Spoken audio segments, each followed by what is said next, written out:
And we see here Saul's first test as the captain of the children of Israel here. And we left off last time in chapter 10, where Samuel anoints Saul privately, and Saul goes home and back to Gibeah and just waiting on whatever the Lord would have him do.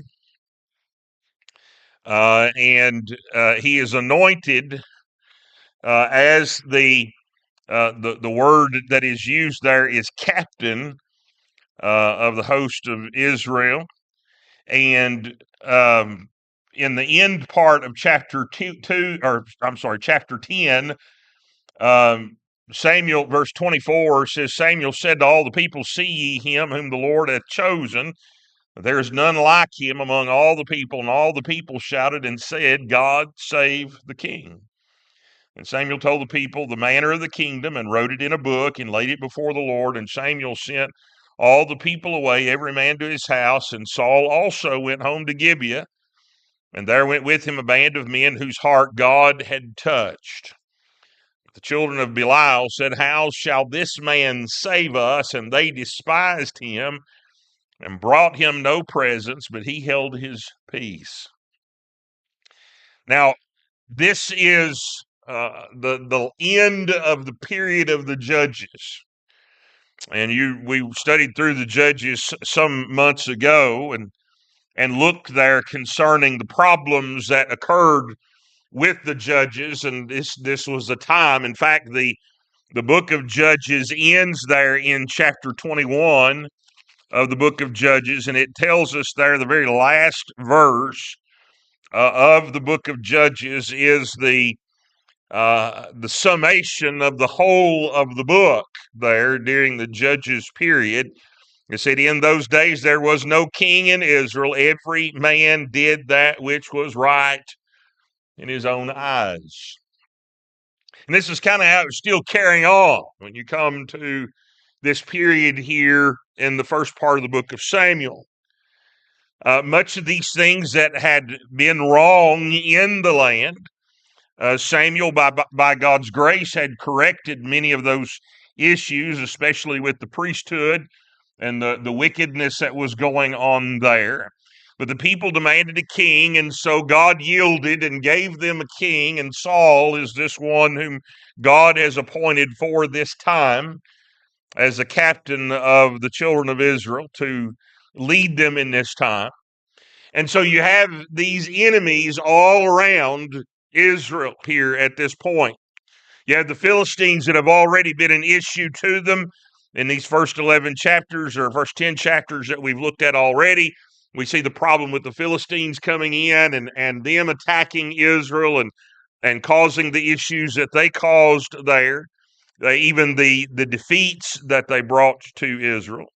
But you have enemies all around. And not only enemies all around, the children of Israel themselves couldn't get along together. They had issues with each other. They had issues with each other during the book of Judges, and those very issues even that are found in chapter 20 and 21 there at the end of the book of Judges carries over here to chapter number 11, particularly during the time of Saul as that first king of Israel. And so we have here one of the enemies of Israel here in chapter 11 that has come against them here, and it is the Ammonites. And we read that there in verse 1 of chapter 11. It says, then Nahash the Ammonite came up and encamped against Jabesh Gilead, and all the men of Jabesh said unto Nahash, make a covenant with us, and we will serve thee. Now, Jabesh Gilead is on the border of Gad and East Manasseh in the northeast part of Israel. And it's way up in the land of Gad and Manasseh there where Jabesh Gilead is located. And so for the Ammonites to come against them, they have encroached in the land of Israel a great way before they even get to the town of Jabesh Gilead to bring this battle to their door front. Now, this man here that is leading them, his name is Nahash, and that is the Hebrew word for serpent or even dragon. And so this guy is a serpent. He is a dragon. He is representative of the enemy of Israel, that chief enemy, which is Satan himself, that would come against the children of Israel to try and stop. And it has always been Satan's purpose throughout the Old Testament is to attack the children of Israel to try to stop the birth of the Messiah. He is doing this on every hand in every book that we see here concerning the history of Israel. In these 39 books of the Old Testament, you are seeing Satan raging against Israel to try to stop the coming of the Messiah, because the Messiah is the one that's going to crush his head. And so he's doing everything he can to stop that from taking place. He's doing everything he can to keep that from coming to pass. And he very well knows he don't have the ability to do that, but nevertheless, he continues to strive in that manner. And so this Nahash is his representative here. He comes against Israel. This serpent, the Ammonite, he came up and camped against Jabesh Gilead. And all the men of Jabesh said unto Nahash, make a covenant with us, and we will serve thee. Jabesh Gilead was the Switzerland of their day. Okay, they didn't want to fight in anything. They're in Judges 20 and 21. They're at the end of the book of Judges. There was the battle against Benjamin right there, which is the tribe that Saul belongs to. And when the rest of Israel come out to fight against Benjamin because of the great wickedness that was done there in the city of Gibeah, which is where Saul lives, there was great wickedness done there, and the rest of Israel came out against Gibeah to fight. And when they got done fighting there, after 3 battles, there was 2 battles that Israel got beat. Third battle, the Lord gave them the victory over Benjamin there, and they utterly destroyed the city of Gibeah at that point. And they got to looking around, who didn't come to our aid? Who was it that didn't come to help fight? And they found out, well, Jabesh Gilead didn't come fight. And so they come against Jabesh Gilead at that time and pretty well destroyed that city because of their refusal to fight with them against Benjamin. Well, here we have a Benjamite that is made king over Israel. And this Jabesh Gilead is the one that is in trouble here. It's an interesting twist here that God gives us from the end of the book of Judges to here in chapter number 11. It was Jabesh Gilead that had refused to fight against the Benjamites. It was the daughters of those of Jabesh Gilead that provided the wives for the Benjamites that were left. And this may be part of the reason we have Saul here going to fight for Jabesh Gilead. But Nahash, the serpent, the Ammonite, comes up, and he comes to fight Jabesh Gilead, and they immediately come out and say, hey, man, we want to make a peace deal with you, and if you'll make a covenant with us, we'll be on your side. We'll serve you. But then he tells them in verse 2, Nahash the Ammonite answered them, on this condition will I make a covenant with you, that I may thrust out all your right eyes and lay it for reproach upon all Israel. So, all right, I'll make a covenant with you. I'll let you be on my side, but I'm going to take every one of your all's right eyes. And then they got to thinking, well, maybe this covenant idea may not be the best option for us. Maybe there's something else that we can do. And it's interesting here that this was their answer to him. Verse 3, the elders of Jabesh said unto him, give us 7 days respite. And they tell him what for. And that's what's interesting here as well, that we may send messengers unto all the coast of Israel, and then, if there be no man to save us, we will come out to thee. They said, give us 7 days, to consider this. And while we're waiting in these 7 days, we're going to send out to the rest of the tribes of Israel and see if they'll come over and help us. And if they don't come over and help us, then we'll submit to your treaty and we'll let you take our right eyes. Now, Jabesh Gilead did not fight for Israel before in Judges 20 and 21. And now their hope is Israel's going to come and fight for them.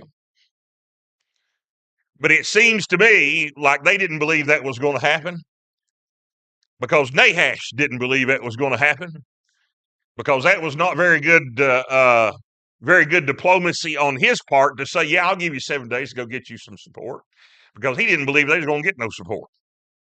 And it appears Jabesh Gilead probably didn't think they was going to get any support either.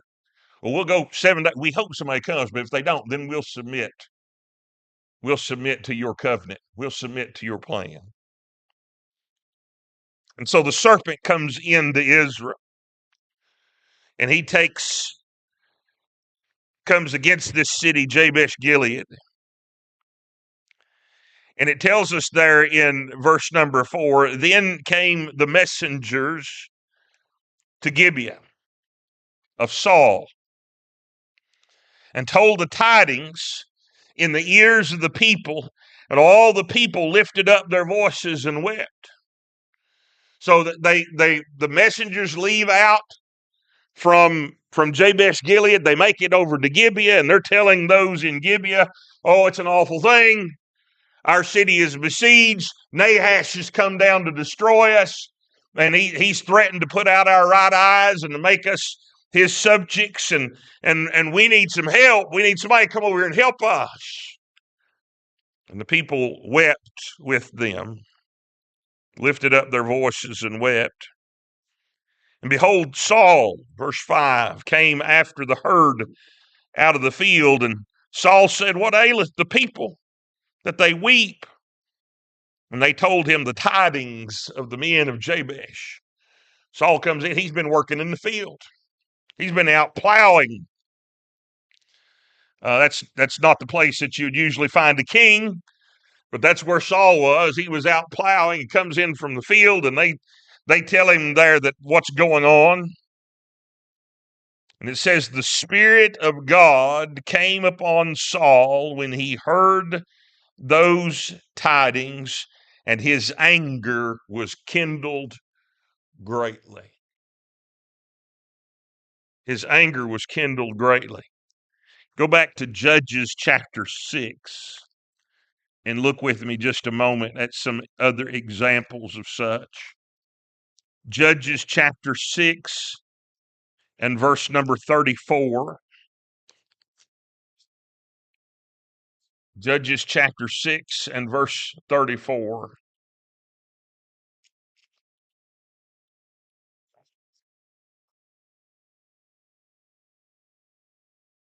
Here, this is speaking concerning Gideon, as he would lead the children of Israel, as he would be the judge over them, and he had some enemies that needed to be destroyed that were coming against Israel at this time. It tells us there, verse 34, but the Spirit of the Lord came upon Gideon, and he blew a trumpet, and Abiezer was gathered after him. So the Spirit of the Lord came on him. In chapter 14, Judges 14 and verse number 6. Judges 14 and verse number 6.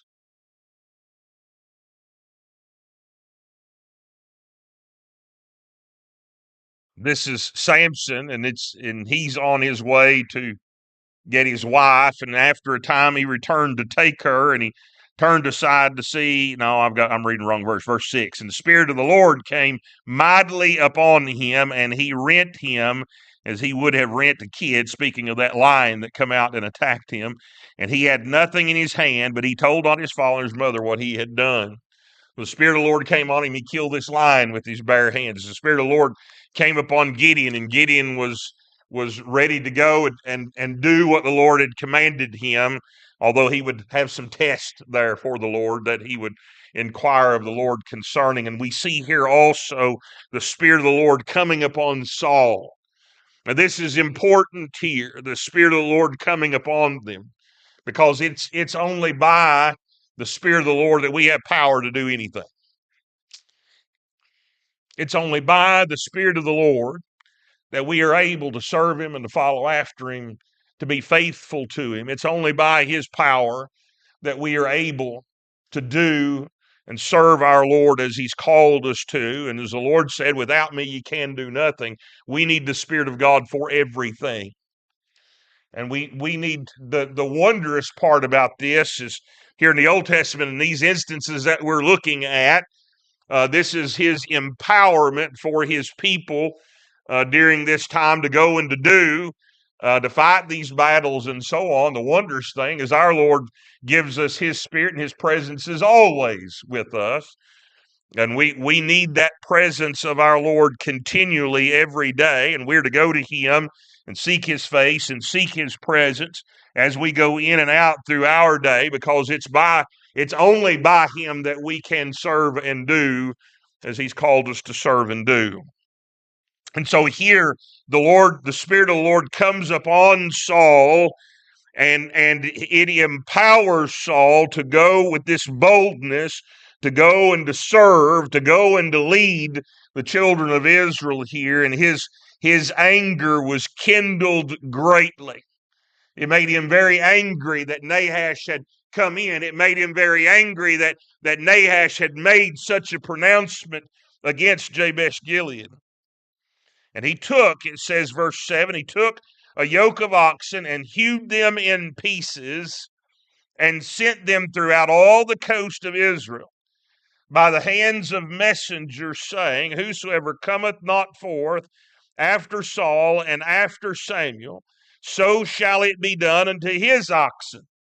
And the fear of the Lord fell on the people, and they came out with one consent. And so all of Israel comes out here to fight on behalf of Jabesh Gilead, with Saul as their captain that was going to lead them into battle.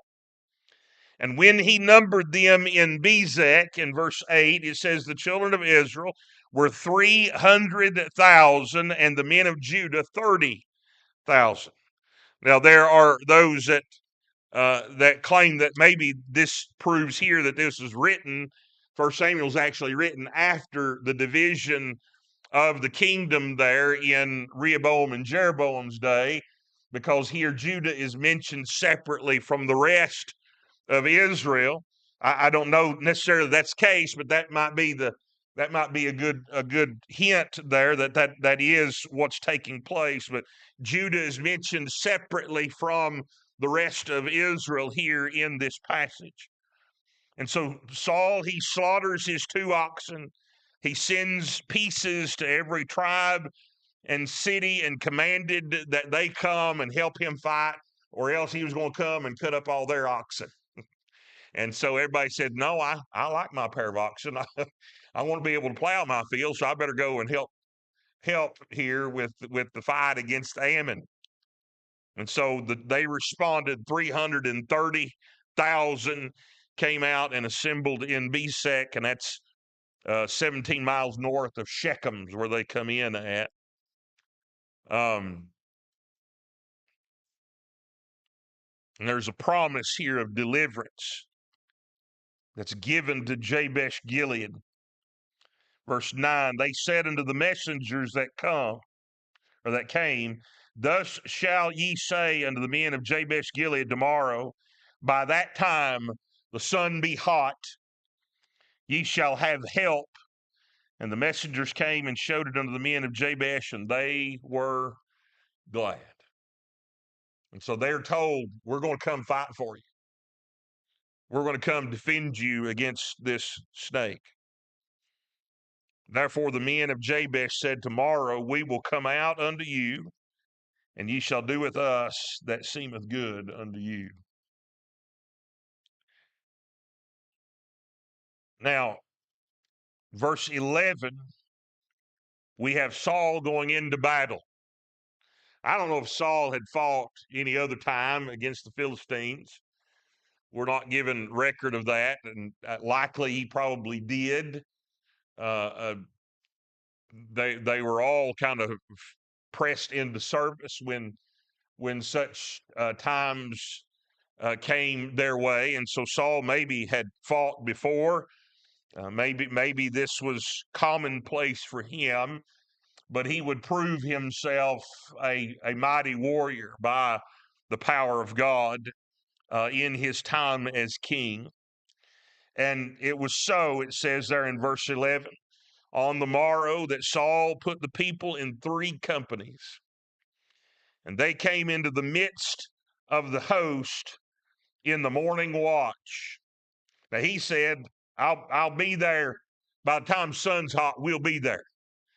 And he got there early. They got there while the morning watch was still going on, and the morning watch generally was over with at 6 a.m. That's when that watch would be done, and that morning watch, and then thus would begin the day. And so he gets there early to the battlefield, and so it's in the midst of the morning watch, and it says, and slew the Ammonites until the heat of the day. So he gets there. He says, we won't be there till the heat of the sun's up. And he's still whipping them when the heat of the sun comes up. He's in the battlefield fighting these Ammonites and whipping them in the battlefield. And it came to pass that they which remained were scattered, so that 2 of them were not left together. I mean, they destroyed this army of the Ammonites, and the Ammonites were running scared and run away, and they wouldn't even 2 of them together as they retreated off the battlefield. They were just scattered and run off, separate one from another. And God gave them there that great victory. The Ammonites were utterly defeated there before the children of Israel, and the snake was crushed in this. And the snake was crushed that had come out against them there to battle, and found the captain of the Lord's people there come out to fight in their stead, to fight and lead them, and he was crushed there before them. And the people said unto Samuel, who is he that said, shall Saul reign over us? Now they're going back to what was said there at the end of chapter 10. Those children of Belial that said there in verse 27, how shall this man save us? And they despised him and brought him no presents. But Saul held his peace there. He did not bring charge against them. But now the people are angry over this crew. Hey, Saul's proved himself to them. And then who is this? Who are these people that said Saul's not going to rule over us? Bring them in, they say, that we may put them to death. And Saul said, there shall not be a man put to death this day. For today the Lord hath wrought salvation in Israel. The Lord hath wrought salvation in Israel. Saul started out so right. So right. He was humble in the taking of this position. He didn't want it. He was even hiding himself from it. The Lord comes on him and empowers him with this great strength to go and to fight, to lead the children of Israel in this battle, gives them a great victory. And Saul understood it was all by the power of the Lord. God is the one that worked that salvation. God is the one that gave them that victory. God is the one that was watching out for the children of Israel. Saul understood he was just the tool that God used that day, but God is the one that worked all of this. Saul gives such a marvelous answer there. God has wrought that salvation in Israel. Then said Samuel to the people, come and let us go to Gilgal. and renew the kingdom there. Saul would not allow those men to be put to death, even though they stood against him. He did not allow them to be put to death. No, he said, today is a day of salvation that God has wrought in Israel. We're not gonna muddy this up. We're not going to profane this in any way. God is the one that has given us this victory. So they go to Gilgal to renew the kingdom there. And all the people went to Gilgal, and there they made sacrifice. Or there they made rather Saul king before the Lord in Gilgal, and there they sacrificed sacrifices of peace offerings before the Lord. And there Saul and all the men of Israel rejoiced greatly. So they go to Gilgal, and Saul is officially, before all the people, made king in Israel. He was privately anointed there in chapter 10. Here he is publicly anointed before them in Gilgal, that all could see that he indeed was chosen as king before the Lord in Gilgal. And they worshiped the Lord there, and Saul and all the men of Israel rejoiced at what had taken place. And Saul becomes, or is made there before all the people, king of Israel. Saul begins so right. And now, as I said last week, we've kind of got in now to the story of Saul, and Samuel here takes a back seat as we look at Saul and his reign here in Israel. 40 years he's going to reign. In that 40-year period, we'll see Saul turn from the Lord has wrought salvation in Israel to I have wrought salvation for Israel. And we'll see how quickly his pride takes over him, how quickly he is given to self, and how quickly he begins to believe his own press, that he's the best thing going and the best thing happening for Israel.